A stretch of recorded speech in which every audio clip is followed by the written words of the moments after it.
Claves para un buen currículum: innovador, tradicional, largo, corto, poner todo lo que uno ha hecho casi hasta, no sé, si estuvo en un grupo de baile, o más bien sintetizar.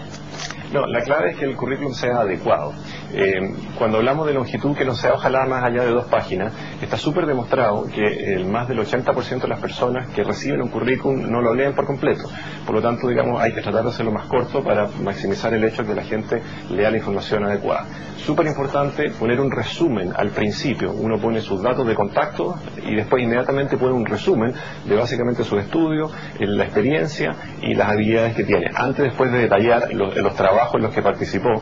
Y lo más importante, lo que nosotros llamamos los logros, o sea, poder definir que independiente del cargo que yo ejercí o el trabajo que yo tuve, ¿qué logré yo en ese cargo para la compañía? Destacar 2 o 3 como historias de guerra, digo yo, de ejemplo que demuestran mis habilidades y mis competencias. Y al final, poner obviamente mis estudios y algunos datos personales. Evitar todo lo que sea, como llamo yo, ruido en el currículum, a veces poner hobbies y otras actividades que pueden ser de alguna manera, alguien las puede leer positivamente y alguien las puede leer negativamente. Yo prefiero, digamos, que sea mucho más limpio el currículum. Tengo gente que me está preguntando por Twitter que le haga la siguiente pregunta, valga la redundancia: ¿qué hacer con las expectativas de sueldo? Hay mucha gente que no sabe si tirarse con el tejo pasado, no poner derechamente expectativas de sueldo, tratar de averiguarse más o menos cuánto se paga. ¿Qué se hace? Así es. La recomendación es que en el currículum no se pongan ni expectativas de sueldo, ni referencias, ni datos como el RUT. Pero cuando en un proceso puntual a uno le piden, obviamente, está ya uno en el proceso de selección, está en la entrevista y le dicen expectativas de sueldo, la recomendación es decir: mira, a mí me interesa este trabajo, me interesa este cargo, eso para mí es lo más importante. Yo estoy dispuesto a recibir una remuneración de nivel de mercado para ese cargo. Yo digo, como referencia, en mi trabajo anterior, que era similar a este o parecido a este, yo tenía una remuneración de X. A partir de eso, entonces, uno abre una conversación, pero el foco está en decir que a mí me interesa el trabajo, el proyecto. No poner el tema del sueldo por delante, porque eso puede hacer entrabar la conversación.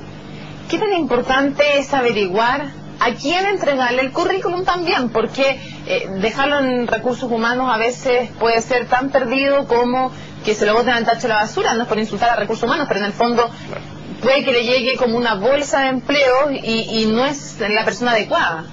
Ese es muy buen punto. Digamos, las áreas en general de recursos humanos prestan servicio a las otras áreas de la compañía. Entonces, si por ejemplo alguien en el área de producción necesita contratar un operario o una persona, le va a pedir el servicio a recursos humanos, que va a ser un proceso de selección. Pero si yo tengo la posibilidad de llegar directamente, en este caso al área de producción, al jefe de producción, quien tiene la necesidad, va a ser mucho más directo y va a tener más posibilidades de ser entrevistado. Recordemos que el currículum lo único que hace es abrir la puerta a una entrevista. Nunca nadie ha sido contratado porque alguien recibió un currículum y pidió que lo llamaran y estuviera el contrato listo. Uno recién empieza a ser seleccionado en las entrevistas. Entonces, si yo tengo la posibilidad, conversando con las redes de contacto, con la gente que puede tener información de esa compañía, clientes, proveedores, empleados, puedo tal vez llegar a conversar con la persona correcta.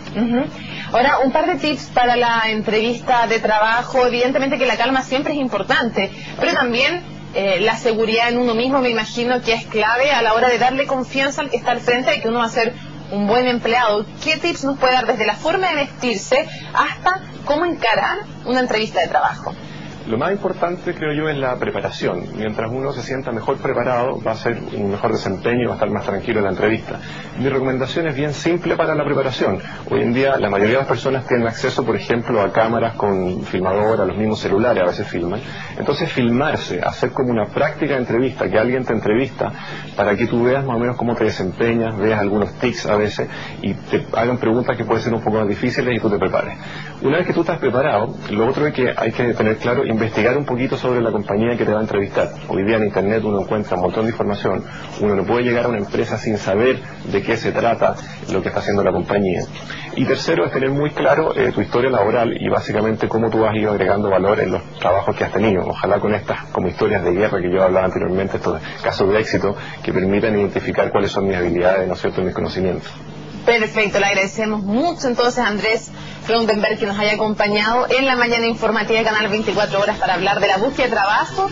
Entonces, acordarnos que enero y febrero son fechas aptas también para buscar trabajo y para hacer la práctica, digo que puede ser una buena forma también de encontrar una plaza laboral para quedarse. Pues muchas gracias. Gracias, buenos días.